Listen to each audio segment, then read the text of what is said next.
እኔ ሰይጣንም ይሁን የአማራን ክልል ወይም የአማራን ህዝብ ጥቅም ለማስከበር ከመጣ አባሉ ነው የምሆነው። ጣራው በተቀደደ ሆስፒታል ነው የምንታከመው፣ በዳስ ትምህርት ቤት ነው የምንማረው፣ መሰረተ ልማት የለም። ይሄ ሁሉ ግን ከመኖር አይበልጥም። መጀመሪያ መኖር አለብን። ስለዚህ መኖራችንን እባካችሁ አስረግጡልን።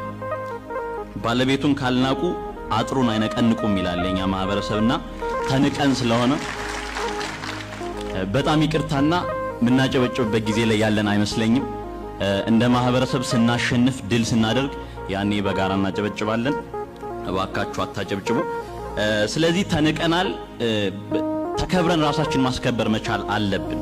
የኛ መሰባሰብ ትርጉሙ ምንድነው? እዚህ ጋር ቀደም ዶክተር አምባቸው አንዳንድ በፖለቲካ ፓርቲ መልክም በሌላ የሚደራጁ አካላት ፈተና እየሆኑብን ነው ብለዋልና ፈተና የሚሆኑብን የነሱን ዓላማ ካለመረዳት ካልሆነ በቀር የጋራ አማራዊ ዓላማ ይዘን ከተነሳን ማንኛውም ሰው ኑሮውን ለማሸነፍ ሳይሆን ለማህበረሰቡ ሁለንተናዊ ለውጥ ነው እየሰራ ያለውና ብንረዳቸው ከማንም ጋር ብንሰራ